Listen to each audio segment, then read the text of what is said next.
옛날 옛적 조선의 강원도 깊고 깊은 산골짜기에 세상의 소음이 닿지 않는 외딴 오두막 한 채가 있었습니다. 그곳에는 가녀린 어깨와 맑은 눈을 가진 19살의 이설이라는 낭자가 살고 있었지요. 오두막은 세월의 무게에 삐걱거렸고 끼니는 늘 부족하여 허기진 배를 채우기 일쑤였습니다. 하지만 이설에게는 세상 누구도 알지 못하는 기이하고도 놀라운 비밀이 하나 있었습니다.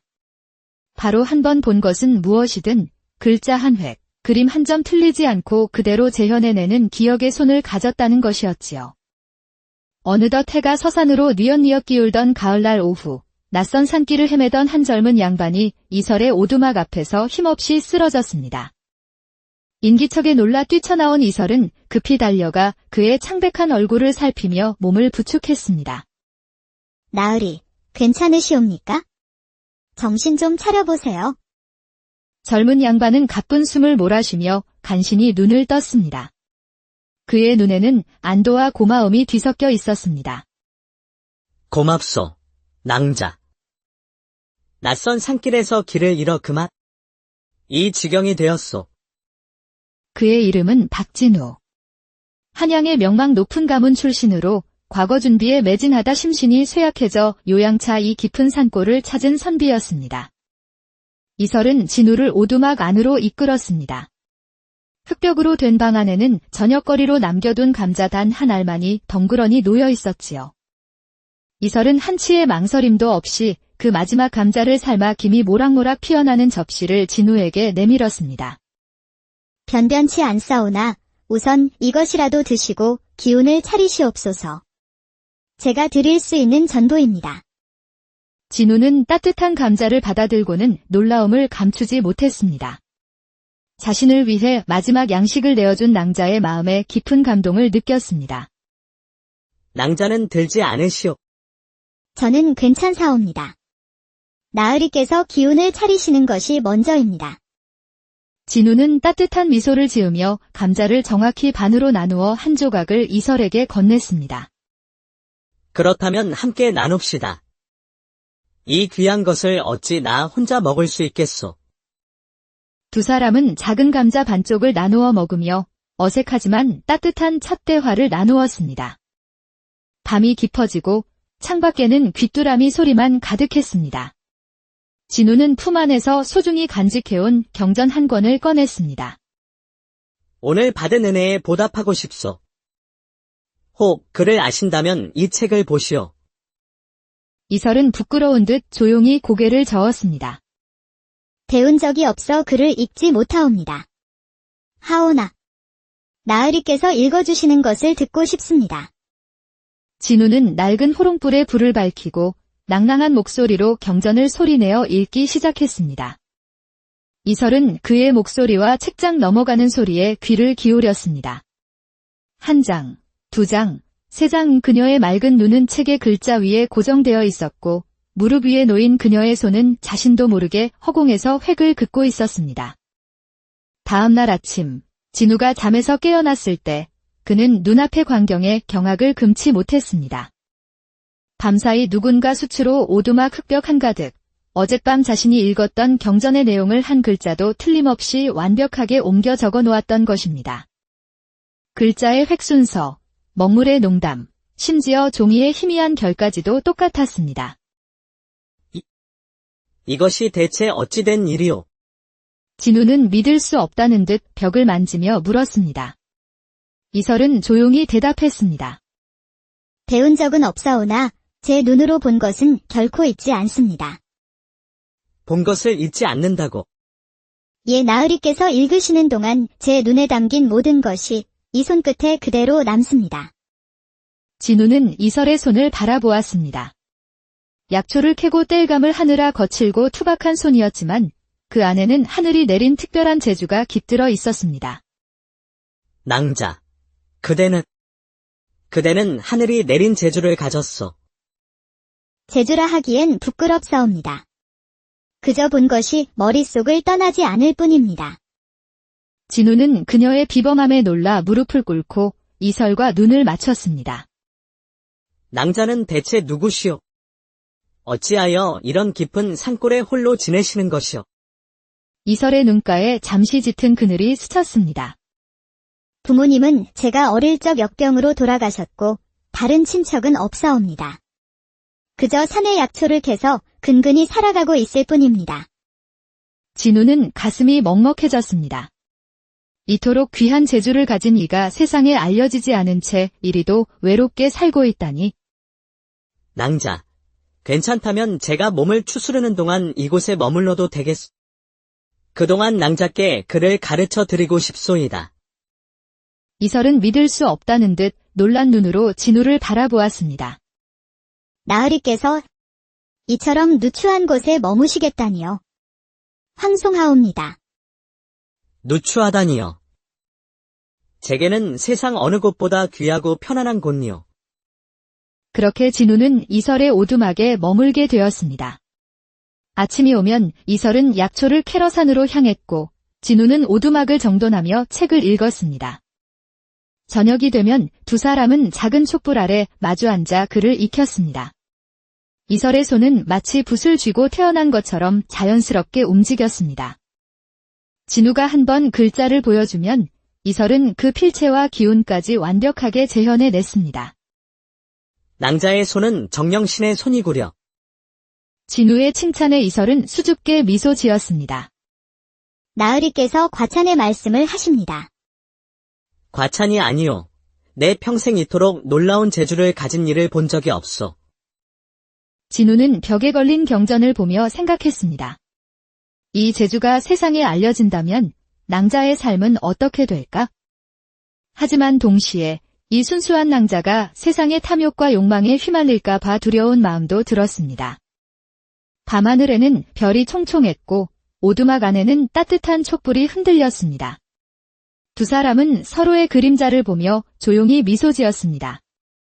그들은 그때는 미처 몰랐습니다. 이 작은 오두막에서 시작된 인연이 훗날 조선 팔도를 뒤흔들 거대한 운명의 시작이 될 줄은 말입니다.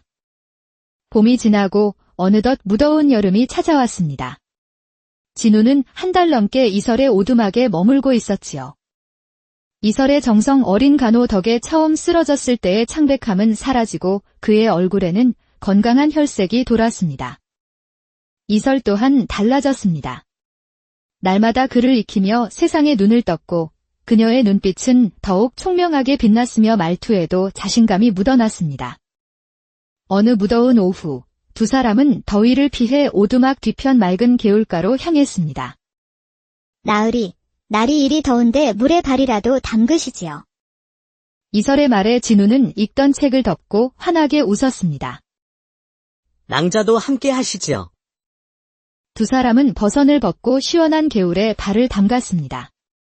얼음장 같은 물이 발끝을 감싸자 타는 듯한 더위가 한순간에 사라졌습니다. 이설은 장난기가 발동하여 손으로 물을 떠서 진우에게 튀겼습니다. 낭자, 이게 무슨 짓이요? 진우도 지지 않고 물을 떠서 이설에게 뿌렸습니다. 두 사람은 어린아이처럼 깔깔 웃으며 물장난을 쳤습니다.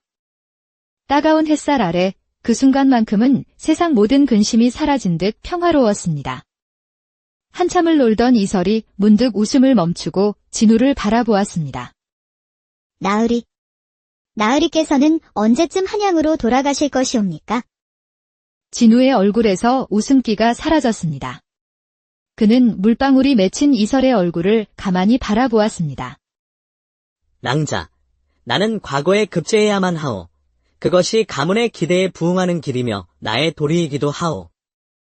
알고 있습니다. 하오나, 나으리께서 떠나시면 이 오두막은 다시 텅 비게 되겠지요. 이설의 작은 목소리에는 쓸쓸함이 묻어 있었습니다. 진우는 그녀의 손을 부드럽게 잡았습니다. 낭자, 내가 약속하겠소. 무슨 약조를 말씀이십니까? 과거를 치르고 반드시 낭자를 다시 찾아오겠소. 그리고는 다시는 낭자를 이곳에 혼자 두지 않을 것이오.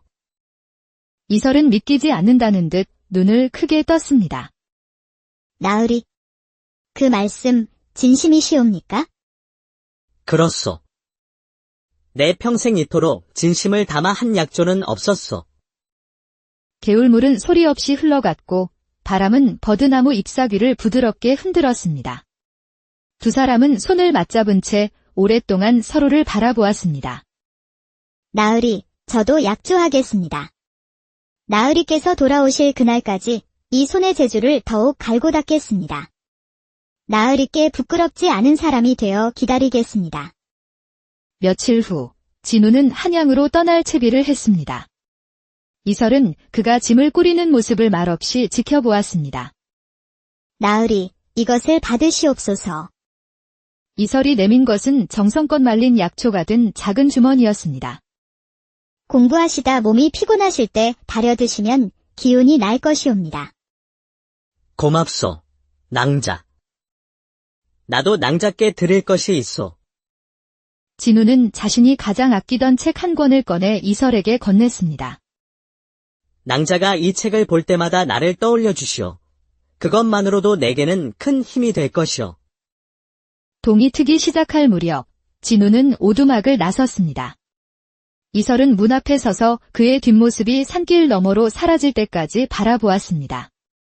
나으리, 부디 몸 건강히 꼭 돌아오셔야 합니다. 진우의 모습이 완전히 사라지자 이설은 오두막으로 돌아와 그가 준 책을 펼쳤습니다. 그날부터 이설은 약속을 지키기 위해 더욱 열심히 글과 그림을 익혔습니다.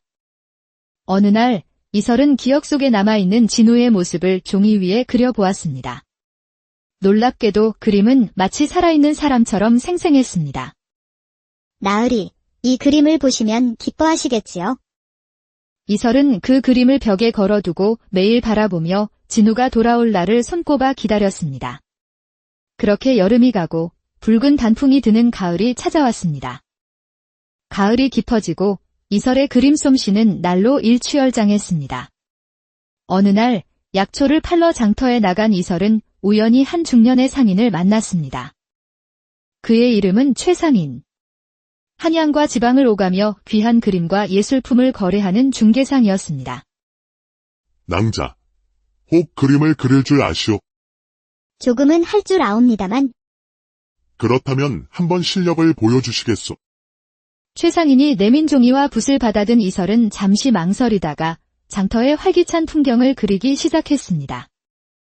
그림이 완성되자 최상인은 그림을 보고 입을 다물지 못했습니다. 살아 움직이는 듯한 생동감. 보통 솜씨가 아니었습니다. 놀랍소. 이런 솜씨는 평생 처음 보는구려. 낭자, 나와 함께 일하지 않겠소? 낭자의 그림을 내가 한양의 비싼 값에 팔아주겠소? 이설은 잠시 생각에 잠겼습니다. 약초만으로는 생계가 빠듯했고 돈이 필요했습니다. 알겠습니다. 한번 해보겠습니다. 잘 생각했소. 다만 한 가지 조건이 있소. 낭자의 신분이 미천하니 그림에 이름을 남겨서는 아니 되오. 작자 미상으로 팔아야 하오. 이설은 씁쓸했지만 그것이 현실임을 알기에 조용히 고개를 끄덕였습니다.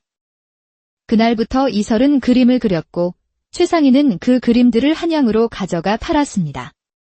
얼마 지나지 않아 작자 미상의 그림에 대한 소문이 양반들 사이에 퍼지기 시작했습니다. 그림값은 날로 치솟았고 최상인은 큰돈을 벌었지만 이설에게는 수익의 일부만 나누어주며 자신의 배를 채웠습니다. 이설은 그 사실을 몰랐지만 그림을 그릴수록 마음 한구석이 허전해졌습니다. 처음 진우와 함께 글을 익힐 때의 순수한 기쁨은 사라지고 이제는 돈을 벌기 위한 의무감만이 남았습니다. 나으리, 저는 지금 제대로 가고 있는 것일까요? 그녀는 자신의 이름조차 밝히지 못하는 현실의 깊은 한숨을 내쉬었습니다. 그렇게 시간은 흘러 차가운 겨울이 찾아왔습니다. 이제 작자 미상의 그림은 임금의 귀에까지 들어갈 정도로 유명해졌습니다. 어느 눈 내리는 밤, 최상인이 커다란 비단 보자기를 들고 이설을 찾아왔습니다. 낭자, 큰일이오. 이것은 도화서에서 나온 그림인데 낭자께 보여드리고 싶어 가져왔소. 이걸 보고 배우면 그림값이 더 오를 것이오.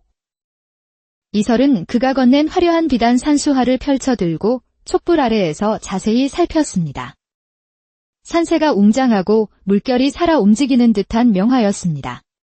하지만 이설의 눈에는 그림 한쪽 여백의 미세한 발임 기법이 이상하게 보였습니다. 이것은 무엇일까요? 이설이 손가락으로 여백을 짚자 발임의 농담이 일정한 규칙으로 변하고 있다는 것을 알아챘습니다. 순간 그녀의 기억의 손이 움직이기 시작했습니다. 머릿속에서 그림이 재구성되며 숨겨진 패턴이 드러났습니다. 이것은 암호입니다. 뭐라고 하셨소? 여백의 발임이 글자를 이루고 있습니다. 어떤 지도를 가리키는 듯하고 날짜와 열쇠를 암시하고 있습니다. 이설은 종이에 그 암호를 정확하게 그려냈습니다. 왕실 금고의 위치, 열쇠 암호, 그리고 특정 날짜. 누군가 나라의 금고를 털려는 거대한 음모였습니다. 최상인의 얼굴이 새하얗게 질렸습니다. 낭자. 오늘 본 것은 당장 잊으시오. 아무에게도 말해서는 아니 돼요. 이런 일에 휘말리면 목숨이 위태롭소. 최상인은 비단 그림을 허둥지둥 챙겨들고 어둠 속으로 사라졌습니다. 하지만 이미 늦었습니다. 이설의 머릿속에는 그림의 모든 것이 완벽하게 기억되어 있었으니까요. 이를 어찌 해야 하나? 나으리라면 분명 다른 길을 택하셨을 텐데. 이설은 두려웠지만 진우와의 약속과 자신의 양심을 외면할 수 없었습니다. 그녀는 진실을 밝히기로 결심했습니다. 그러던 어느 날 저녁, 낯선 사내가 오두막을 찾아왔습니다. 그는 자신을 세자 저하의 명을 받든 흑영이라 소개했습니다. 낭자가 작자 미상의 화가인가? 세자 저하께서 낭자의 재능을 높이사 직접 뵙고 싶어 하신다. 흑영은 세자의 전교라며 붉은 도장이 찍힌 문서를 보여주었습니다. 하지만 이설의 눈에는 문서의 허점이 보였습니다. 종이의 질감, 도장의 먹색깔, 왕실의 것과는 미묘하게 달랐습니다. 이것은 가짜입니다. 왕실 문서라면 도장이 두 겹으로 찍혀야 하는데 이것은 한 겹뿐입니다. 대체 누구시며 저를 속이려 하십니까? 흑영의 얼굴이 차갑게 굳어지더니 이내 비릿한 웃음을 지었습니다. 과연 현명하군. 하지만 너무 많이 아는 것은 해로운 법이다. 낭자는 보아서는 안 될 것을 보았어. 바로 그 암호 그림 말이다. 흑영이 손짓하자 문 밖에서 검은 옷을 입은 사내들이 나타나 이설을 포위했습니다. 낭자의 그 손이 필요하다. 암호를 완벽하게 복원해야 하거든. 순순히 따라온다면 목숨은 살려주지. 저는 그런 불의한 일에 제 손을 쓸 수 없습니다. 바로 그때였습니다. 오두막 문이 거칠게 열리며 한 사내가 뛰어 들어왔습니다. 그 낭자에게서 손을 떼지 못할까? 그곳에는 숨을 헐떡이며 박진우가 서 있었습니다. 한양에서부터 밤낮 없이 달려온 듯 그의 옷은 흙먼지 투성이었습니다. 나으리. 낭자. 무사하시오. 한양에서 세자 저하의 이름을 사칭하는 자들이 있다는 소문을 듣고 혹시나 하여 달려왔소. 진우는 흑영을 노려보며 이설을 자신의 등 뒤로 보호했습니다. 쯧쯧. 방해꾼이 나타났군. 여봐라. 저들을 모두 잡아라. 사내들이 칼을 빼들고 두 사람에게 달려들었습니다. 절체절명의 순간 밖에서 우렁찬 함성이 들려왔습니다. 왕명이시다. 역적들은 모두 무기를 버리고 꿇어라. 문이 활짝 열리며 갑옷을 입은 관군들이 들이닥쳤고 흑영과 사내들은 순식간에 제압되었습니다. 그들 뒤로 위험 있는 관리가 나타나 진우를 보며 말했습니다. 박진우 선비, 그대가 급히 보낸 서찰 덕분에 늦지 않았소. 잘 대처해 주었소. 진우가 한양으로 돌아가는 길에 이상한 낌새를 눈치채고 미리 관아에 서찰을 보냈던 것입니다. 모든 상황이 정리되자 관리는 이설에게 다가왔습니다. 낭자가 바로 그 화가시구려. 낭자의 재능 덕분에 나라의 큰 음모를 막을 수 있었소. 세자 저하께서 직접 낭자를 뵙고 싶어 하시오. 낭자, 이제는 진실을 밝혀야 할 때요. 낭자의 재능이 필요한 곳은 이 깊은 산골이 아니요. 이설은 진우를 바라보며 결심한 듯 고개를 끄덕였습니다. 알겠습니다. 가겠습니다. 이튿날 이설과 진우는 관군들과 함께 한양으로 향했습니다. 말을 타고 산길을 내려가며 이설은 멀어져 가는 자신의 작은 오두막을 뒤돌아보았습니다. 한양에 도착한 이설은 세자 앞에 서게 되었습니다. 그녀는 자신의 재능을 증명해 보였고 그림 속에 숨겨진 역모의 증거들을 모두 밝혀냈습니다. 암호의 배후에는 조정의 최고 권력자인 조 판서가 있었습니다. 조 판서는 왕실 금고를 털어 군사를 일으키고 반역을 꾀하려 했던 것입니다. 또한 조 판서는 자신의 계획에 방해가 되는 충신들을 모함했는데 그 중에는 억울하게 옥에 갇힌 진우의 아버지 박참판도 있었습니다. 이설이 찾아낸 결정적인 증거 덕분에 조 판서의 모든 음모가 드러났고 박참판은 누명을 벗고 풀려났습니다. 며칠 후 대궐에서 공식 공문이 열렸습니다. 이설은 증인으로 참석하여 자신의 기억의 손으로 원본과 위조 문서의 차이점을 완벽하게 설명하며 조 판서의 죄를 입증했습니다. 결국 조 판서는 사형에 처해졌고 나라를 위기에서 구한 이설은 큰 공을 인정받았습니다. 이설, 그대의 공이 크도다. 무엇이든 원하는 것을 말해보라. 저하, 황송하오나 아무것도 바라는 것이 없사옵니다. 다만 허락하신다면 이제는 작자 미상이 아닌 제 이름을 걸고 그림을 그리고 싶사옵니다. 세자는 흐뭇하게 웃으며 허락했습니다. 좋다. 이제부터 그대는 도화서의 화원으로 일하며 당당히 기설이라는 이름으로 그림을 그려라. 국문이 끝나고 진우는 이설의 손을 잡고 자신의 마음을 고백했습니다. 낭자, 나와 함께 평생을 살아주시겠소. 신분은 상관없소. 내게는 낭자의 마음이 중요하오. 이설은 눈물을 흘리며 고개를 끄덕였습니다. 진우의 아버지 박참판 또한 두 사람의 혼인을 진심으로 축복해 주었습니다. 너는 우리 집안의 은인이다. 우리 며느리가 되어다오. 그 후 이설은 도화서 최고의 화원으로 이름을 떨쳤고 진우는 아버지를 도와 훌륭한 관리가 되었습니다. 두 사람은 소박하지만 행복한 혼례를 올리고 어여쁜 딸을 낳아 행복하게 살았습니다.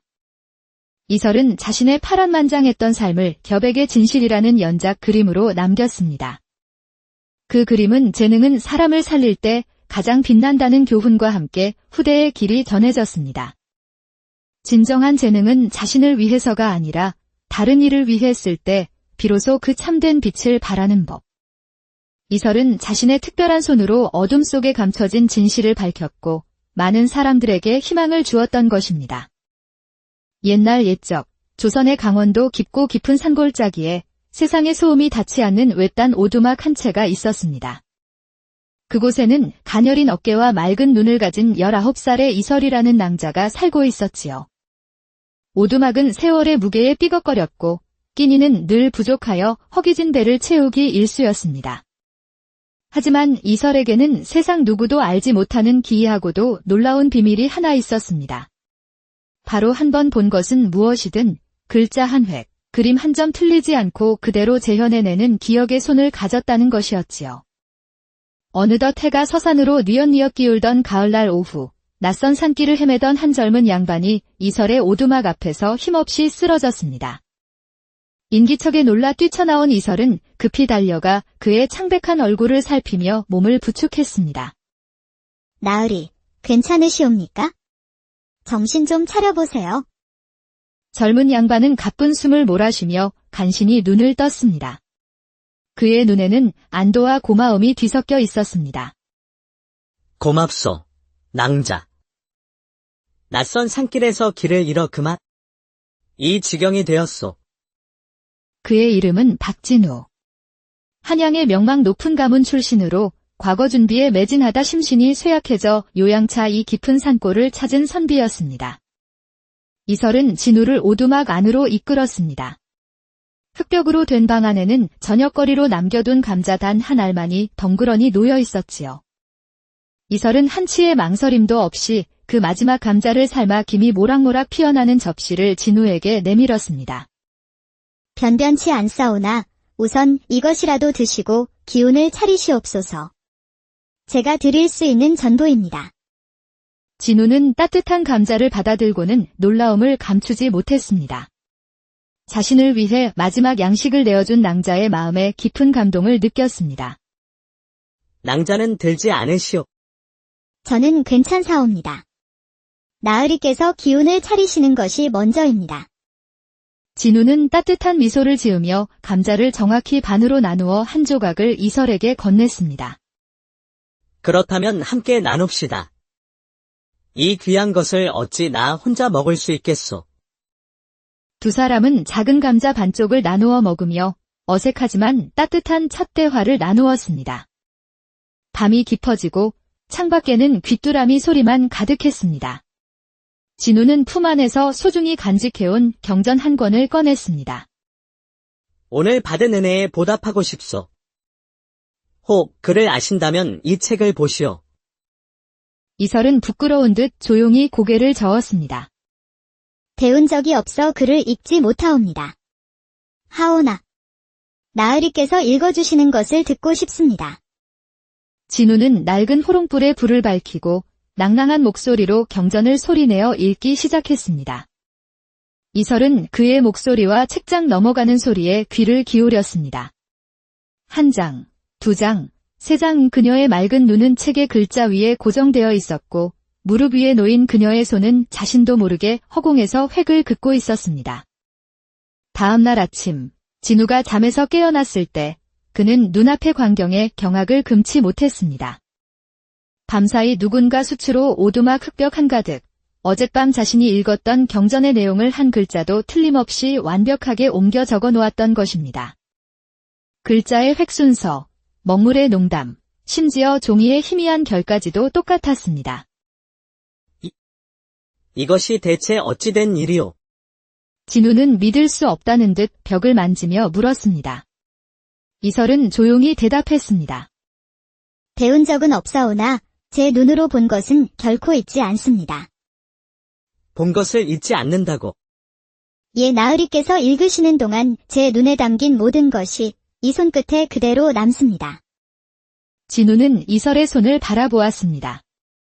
약초를 캐고 땔감을 하느라 거칠고 투박한 손이었지만 그 안에는 하늘이 내린 특별한 재주가 깃들어 있었습니다.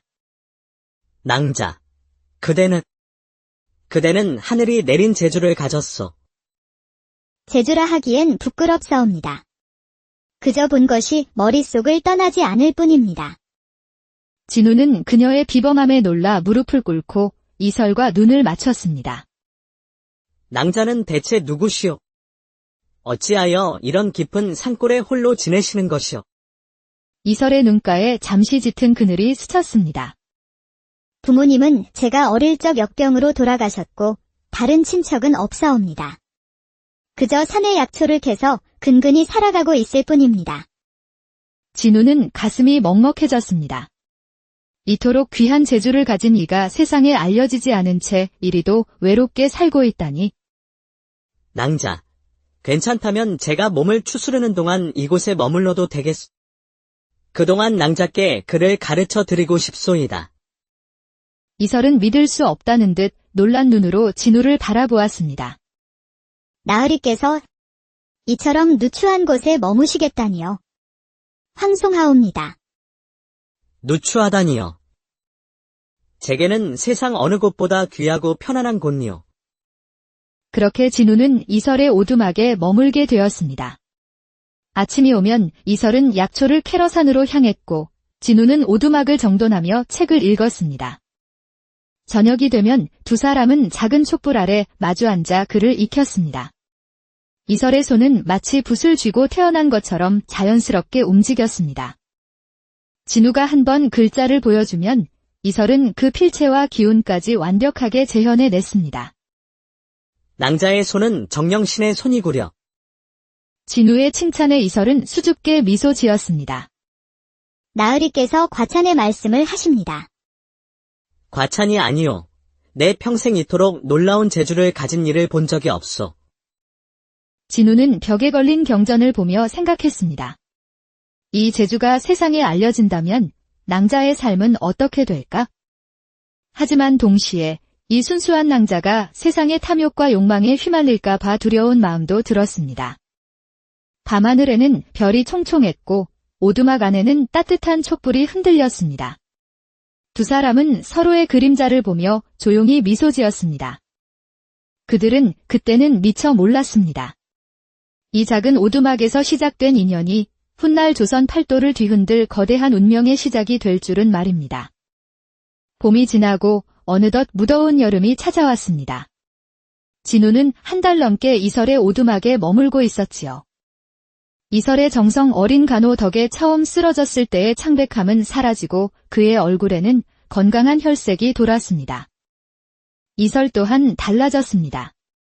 날마다 그를 익히며 세상에 눈을 떴고 그녀의 눈빛은 더욱 총명하게 빛났으며 말투에도 자신감이 묻어났습니다. 어느 무더운 오후 두 사람은 더위를 피해 오두막 뒤편 맑은 개울가로 향했습니다. 나으리, 날이 이리 더운데 물에 발이라도 담그시지요. 이설의 말에 진우는 읽던 책을 덮고 환하게 웃었습니다. 낭자도 함께 하시지요. 두 사람은 버선을 벗고 시원한 개울에 발을 담갔습니다. 얼음장 같은 물이 발끝을 감싸자 타는 듯한 더위가 한순간에 사라졌습니다. 이설은 장난기가 발동하여 손으로 물을 떠서 진우에게 튀겼습니다. 낭자, 이게 무슨 짓니요? 진우도 지지 않고 물을 떠서 이설에게 뿌렸습니다. 두 사람은 어린아이처럼 깔깔 웃으며 물장난을 쳤습니다. 따가운 햇살 아래 그 순간만큼은 세상 모든 근심이 사라진 듯 평화로웠습니다. 한참을 놀던 이설이 문득 웃음을 멈추고 진우를 바라보았습니다. 나으리께서는 언제쯤 한양으로 돌아가실 것이옵니까? 진우의 얼굴에서 웃음기가 사라졌습니다. 그는 물방울이 맺힌 이설의 얼굴을 가만히 바라보았습니다. 낭자, 나는 과거에 급제해야만 하오. 그것이 가문의 기대에 부응하는 길이며 나의 도리이기도 하오. 알고 있습니다. 하오나, 나으리께서 떠나시면 이 오두막은 다시 텅 비게 되겠지요. 이설의 작은 목소리에는 쓸쓸함이 묻어 있었습니다. 진우는 그녀의 손을 부드럽게 잡았습니다. 낭자, 내가 약속하겠소. 무슨 약조를 말씀이십니까?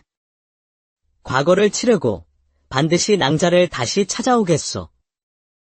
그리고는 다시는 낭자를 이곳에 혼자 두지 않을 것이오. 이설은 믿기지 않는다는 듯 눈을 크게 떴습니다. 나으리, 그 말씀 진심이시옵니까? 그렇소.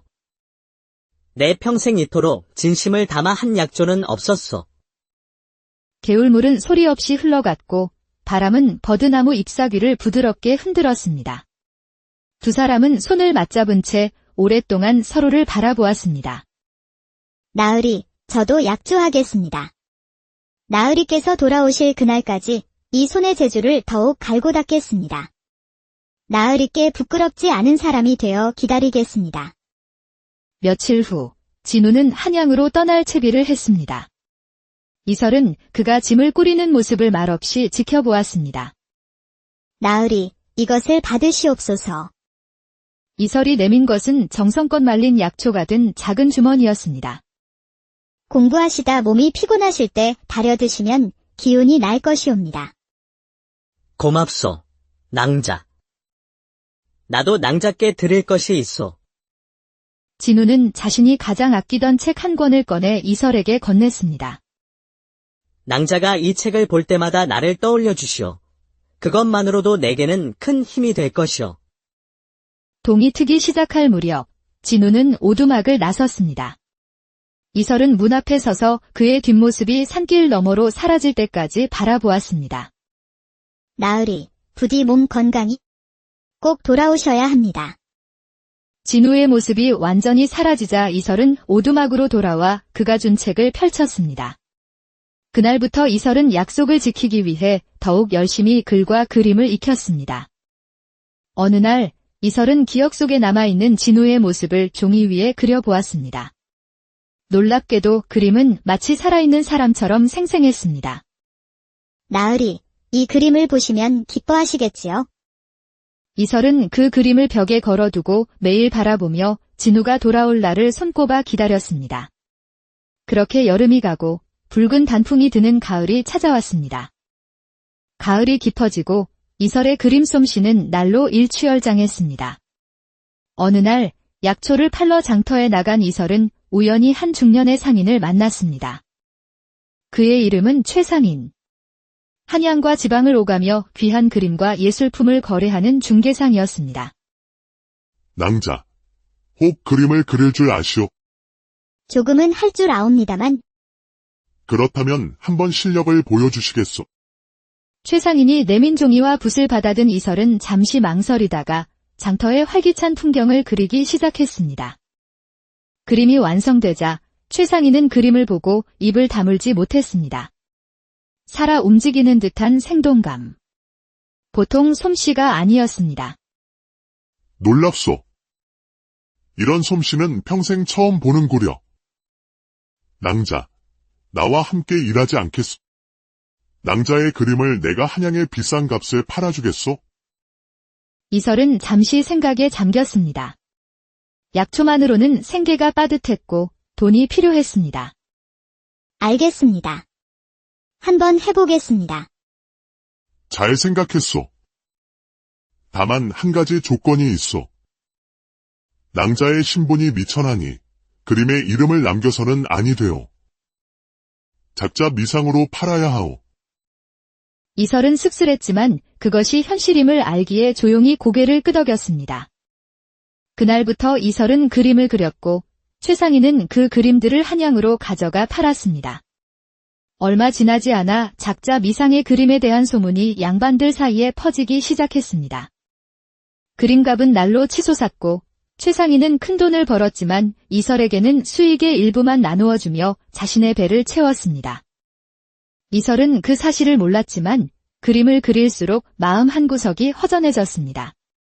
처음 진우와 함께 글을 익힐 때의 순수한 기쁨은 사라지고 이제는 돈을 벌기 위한 의무감만이 남았습니다. 나으리, 저는 지금 제대로 가고 있는 것일까요? 그녀는 자신의 이름조차 밝히지 못하는 현실의 깊은 한숨을 내쉬었습니다. 그렇게 시간은 흘러 차가운 겨울이 찾아왔습니다. 이제 작자 미상의 그림은 임금의 귀에까지 들어갈 정도로 유명해졌습니다. 어느 눈 내리는 밤, 최상인이 커다란 비단 보자기를 들고 이설을 찾아왔습니다. 낭자, 큰일이오. 이것은 도화서에서 나온 그림인데 낭자께 보여드리고 싶어 가져왔소. 이걸 보고 배우면 그림값이 더 오를 것이오. 이설은 그가 건넨 화려한 비단 산수화를 펼쳐들고 촛불 아래에서 자세히 살폈습니다. 산새가 웅장하고 물결이 살아 움직이는 듯한 명화였습니다. 하지만 이설의 눈에는 그림 한쪽 여백의 미세한 발임 기법이 이상하게 보였습니다. 이것은 무엇일까요? 이설이 손가락으로 여백을 짚자 발임의 농담이 일정한 규칙으로 변하고 있다는 것을 알아챘습니다. 순간 그녀의 기억에 손이 움직이기 시작했습니다. 머릿속에서 그림이 재구성되며 숨겨진 패턴이 드러났습니다. 이것은 암호입니다. 뭐라고 하셨소?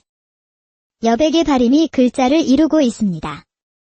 어떤 지도를 가리키는 듯하고 날짜와 열쇠를 암시하고 있습니다. 이설은 종이에 그 암호를 정확하게 그려냈습니다. 왕실 금고의 위치, 열쇠 암호, 그리고 특정 날짜. 누군가 나라의 금고를 털려는 거대한 음모였습니다. 최상인의 얼굴이 새하얗게 질렸습니다. 낭자. 오늘 본 것은 당장 잊으시오. 아무에게도 말해서는 아니 되오. 이런 일에 휘말리면 목숨이 위태롭소. 최상인은 비단 그림을 허둥지둥 챙겨들고 어둠 속으로 사라졌습니다. 하지만 이미 늦었습니다.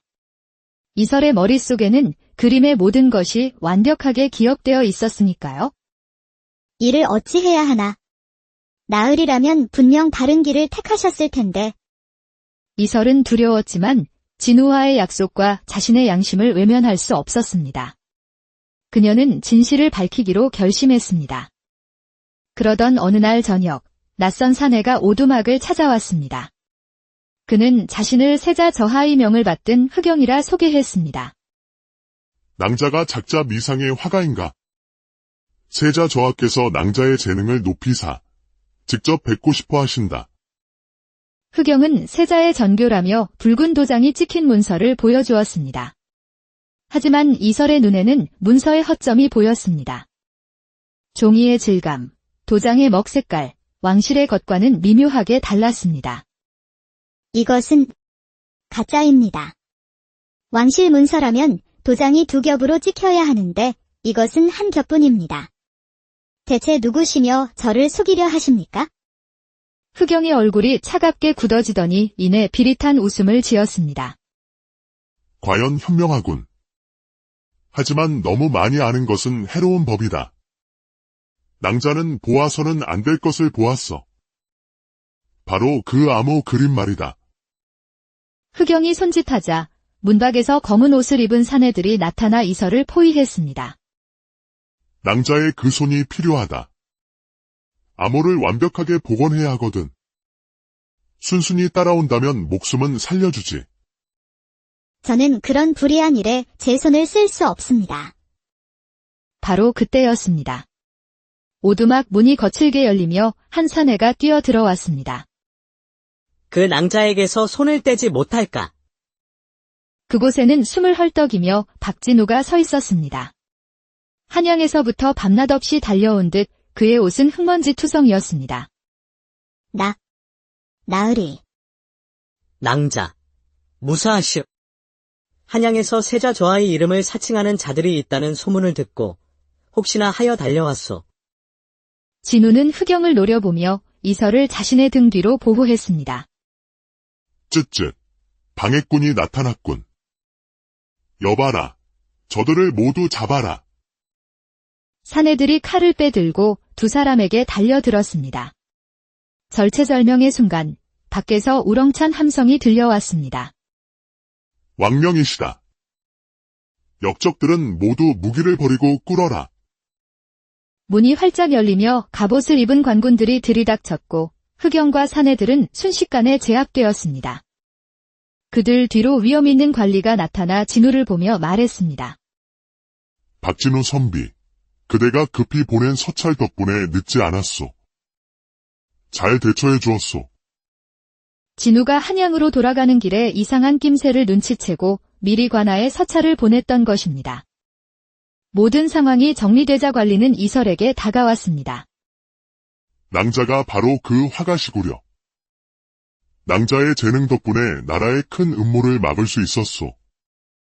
세자 저하께서 직접 낭자를 뵙고 싶어 하시오. 낭자. 이제는 진실을 밝혀야 할 때요.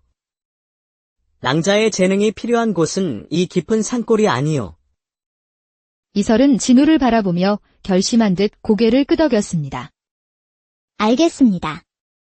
가겠습니다. 이튿날 이설과 진우는 관군들과 함께 한양으로 향했습니다. 말을 타고 산길을 내려가며 이설은 멀어져가는 자신의 작은 오두막을 뒤돌아보았습니다. 한양에 도착한 이설은 세자 앞에 서게 되었습니다. 그녀는 자신의 재능을 증명해 보였고 그림 속에 숨겨진 역모의 증거들을 모두 밝혀냈습니다. 암호의 배후에는 조정의 최고 권력자인 조 판서가 있었습니다. 조 판서는 왕실 금고를 털어 군사를 일으키고 반역을 꾀하려 했던 것입니다. 또한 조 판서는 자신의 계획에 방해가 되는 충신들을 모함했는데 그 중에는 억울하게 옥에 갇힌 진우의 아버지 박참판도 있었습니다. 이설이 찾아낸 결정적인 증거 덕분에 조 판서의 모든 음모가 드러났고 박참판은 누명을 벗고 풀려났습니다. 며칠 후 대궐에서 공식 공문이 열렸습니다. 이설은 증인으로 참석하여 자신의 기억의 손으로 원본과 위조 문서의 차이점을 완벽하게 설명하며 조 판서의 죄를 입증했습니다. 결국 조 판서는 사형에 처해졌고 나라를 위기에서 구한 이설은 큰 공을 인정받았습니다. 이설. 그대의 공이 크도다. 무엇이든 원하는 것을 말해보라. 저하. 황송하오나 아무것도 바라는 것이 없사옵니다.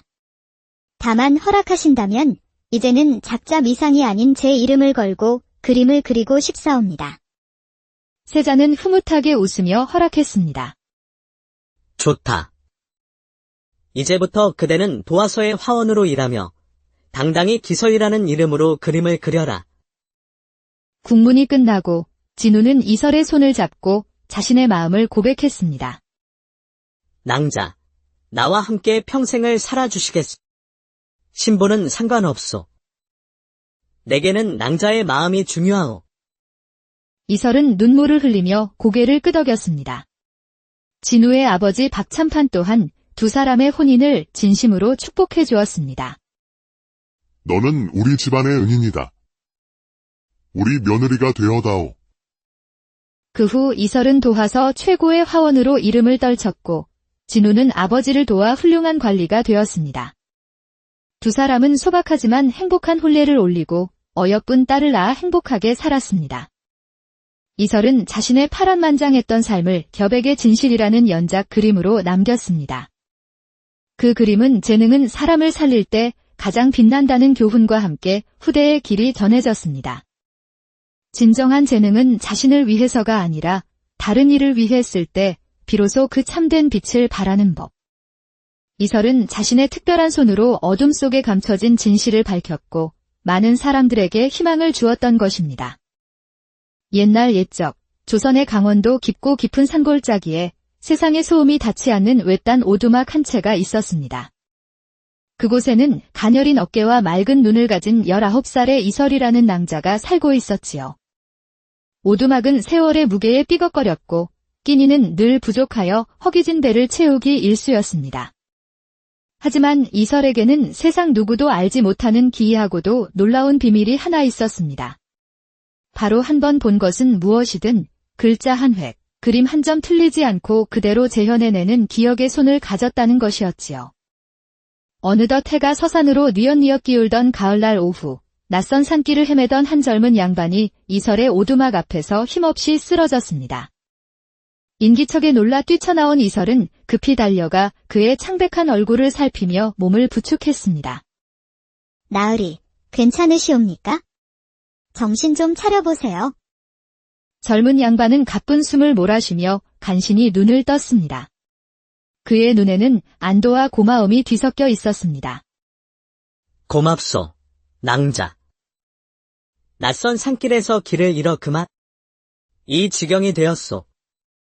그의 이름은 박진우. 한양의 명망 높은 가문 출신으로 과거 준비에 매진하다 심신이 쇠약해져 요양차 이 깊은 산골을 찾은 선비였습니다. 이설은 진우를 오두막 안으로 이끌었습니다. 흙벽으로 된 방 안에는 저녁거리로 남겨둔 감자 단 한 알만이 덩그러니 놓여 있었지요. 이설은 한치의 망설임도 없이 그 마지막 감자를 삶아 김이 모락모락 피어나는 접시를 진우에게 내밀었습니다. 변변치 않사오나 우선 이것이라도 드시고 기운을 차리시옵소서. 제가 드릴 수 있는 전도입니다. 진우는 따뜻한 감자를 받아들고는 놀라움을 감추지 못했습니다. 자신을 위해 마지막 양식을 내어준 낭자의 마음에 깊은 감동을 느꼈습니다. 낭자는 들지 않으시오. 저는 괜찮사옵니다. 나으리께서 기운을 차리시는 것이 먼저입니다. 진우는 따뜻한 미소를 지으며 감자를 정확히 반으로 나누어 한 조각을 이설에게 건넸습니다. 그렇다면 함께 나눕시다. 이 귀한 것을 어찌 나 혼자 먹을 수 있겠소. 두 사람은 작은 감자 반쪽을 나누어 먹으며 어색하지만 따뜻한 첫 대화를 나누었습니다. 밤이 깊어지고 창밖에는 귀뚜라미 소리만 가득했습니다. 진우는 품 안에서 소중히 간직해온 경전 한 권을 꺼냈습니다. 오늘 받은 은혜에 보답하고 싶소. 혹 글을 아신다면 이 책을 보시오. 이설은 부끄러운 듯 조용히 고개를 저었습니다. 배운 적이 없어 글을 읽지 못하옵니다. 하오나, 나으리께서 읽어주시는 것을 듣고 싶습니다. 진우는 낡은 호롱불에 불을 밝히고 낭낭한 목소리로 경전을 소리내어 읽기 시작했습니다. 이설은 그의 목소리와 책장 넘어가는 소리에 귀를 기울였습니다. 한 장, 두 장, 세 장. 그녀의 맑은 눈은 책의 글자 위에 고정되어 있었고 무릎 위에 놓인 그녀의 손은 자신도 모르게 허공에서 획을 긋고 있었습니다.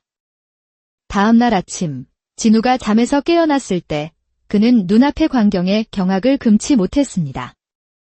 밤사이 누군가 수치로 오두막 흙벽 한가득, 어젯밤 자신이 읽었던 경전의 내용을 한 글자도 틀림없이 완벽하게 옮겨 적어 놓았던 것입니다. 글자의 획순서, 먹물의 농담, 심지어 종이의 희미한 결까지도 똑같았습니다. 이것이 대체 어찌 된 일이오? 진우는 믿을 수 없다는 듯 벽을 만지며 물었습니다. 이설은 조용히 대답했습니다. 배운 적은 없사오나 제 눈으로 본 것은 결코 잊지 않습니다. 본 것을 잊지 않는다고. 예, 나으리께서 읽으시는 동안 제 눈에 담긴 모든 것이 이 손끝에 그대로 남습니다. 진우는 이설의 손을 바라보았습니다. 약초를 캐고 땔감을 하느라 거칠고 투박한 손이었지만 그 안에는 하늘이 내린 특별한 재주가 깃들어 있었습니다. 낭자, 그대는 하늘이 내린 재주를 가졌소. 재주라 하기엔 부끄럽사옵니다. 그저 본 것이 머릿속을 떠나지 않을 뿐입니다. 진우는 그녀의 비범함에 놀라 무릎을 꿇고 이설과 눈을 맞췄습니다. 낭자는 대체 누구시오? 어찌하여 이런 깊은 산골에 홀로 지내시는 것이오? 이설의 눈가에 잠시 짙은 그늘이 스쳤습니다. 부모님은 제가 어릴 적 역병으로 돌아가셨고 다른 친척은 없사옵니다. 그저 산에 약초를 캐서 근근히 살아가고 있을 뿐입니다. 진우는 가슴이 먹먹해졌습니다. 이토록 귀한 재주를 가진 이가 세상에 알려지지 않은 채 이리도 외롭게 살고 있다니. 낭자, 괜찮다면 제가 몸을 추스르는 동안 이곳에 머물러도 되겠소? 그동안 낭자께 글을 가르쳐 드리고 싶소이다. 이설은 믿을 수 없다는 듯 놀란 눈으로 진우를 바라보았습니다. 나으리께서 이처럼 누추한 곳에 머무시겠다니요. 황송하옵니다. 누추하다니요. 제게는 세상 어느 곳보다 귀하고 편안한 곳이요. 그렇게 진우는 이설의 오두막에 머물게 되었습니다. 아침이 오면 이설은 약초를 캐러 산으로 향했고 진우는 오두막을 정돈하며 책을 읽었습니다. 저녁이 되면 두 사람은 작은 촛불 아래 마주 앉아 글을 익혔습니다. 이설의 손은 마치 붓을 쥐고 태어난 것처럼 자연스럽게 움직였습니다. 진우가 한 번 글자를 보여주면 이설은 그 필체와 기운까지 완벽하게 재현해냈습니다. 낭자의 손은 정령신의 손이구려. 진우의 칭찬에 이설은 수줍게 미소 지었습니다. 나으리께서 과찬의 말씀을 하십니다. 과찬이 아니오. 내 평생 이토록 놀라운 재주를 가진 이를 본 적이 없소. 진우는 벽에 걸린 경전을 보며 생각했습니다. 이 재주가 세상에 알려진다면 낭자의 삶은 어떻게 될까? 하지만 동시에 이 순수한 낭자가 세상의 탐욕과 욕망에 휘말릴까 봐 두려운 마음도 들었습니다. 밤하늘에는 별이 총총했고 오두막 안에는 따뜻한 촛불이 흔들렸습니다. 두 사람은 서로의 그림자를 보며 조용히 미소 지었습니다. 그들은 그때는 미처 몰랐습니다. 이 작은 오두막에서 시작된 인연이 훗날 조선 팔도를 뒤흔들 거대한 운명의 시작이 될 줄은 말입니다. 봄이 지나고 어느덧 무더운 여름이 찾아왔습니다. 진우는 한 달 넘게 이설의 오두막에 머물고 있었지요. 이설의 정성 어린 간호 덕에 처음 쓰러졌을 때의 창백함은 사라지고 그의 얼굴에는 건강한 혈색이 돌았습니다. 이설 또한 달라졌습니다. 날마다 글을 익히며 세상에 눈을 떴고 그녀의 눈빛은 더욱 총명하게 빛났으며 말투에도 자신감이 묻어났습니다. 어느 무더운 오후, 두 사람은 더위를 피해 오두막 뒤편 맑은 개울가로 향했습니다. 나으리, 날이 이리 더운데 물에 발이라도 담그시지요. 이설의 말에 진우는 읽던 책을 덮고 환하게 웃었습니다. 낭자도 함께 하시지요. 두 사람은 버선을 벗고 시원한 개울에 발을 담갔습니다.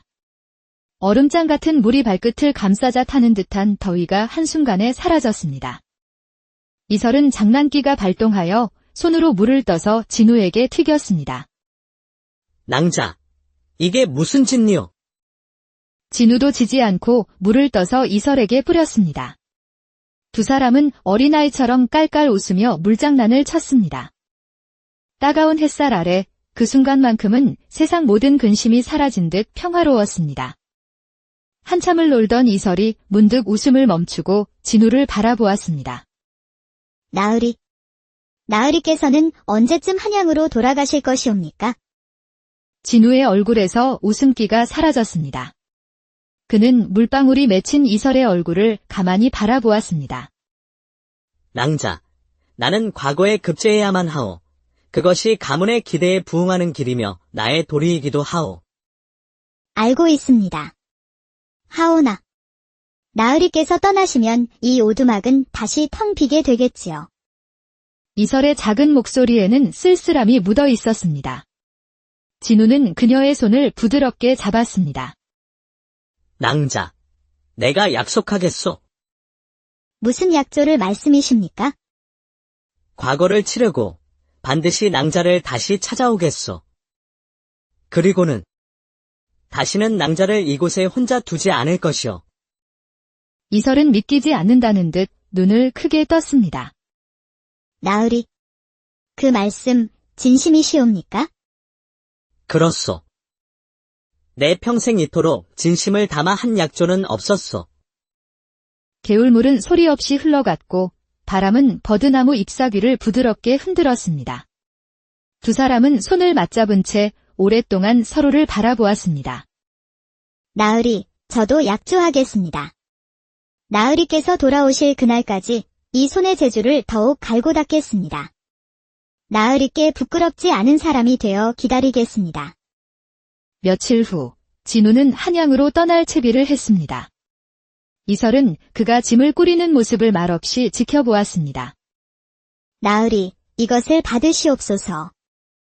이설이 내민 것은 정성껏 말린 약초가 든 작은 주머니였습니다. 공부하시다 몸이 피곤하실 때 다려 드시면 기운이 날 것이옵니다. 고맙소, 낭자. 나도 낭자께 드릴 것이 있소.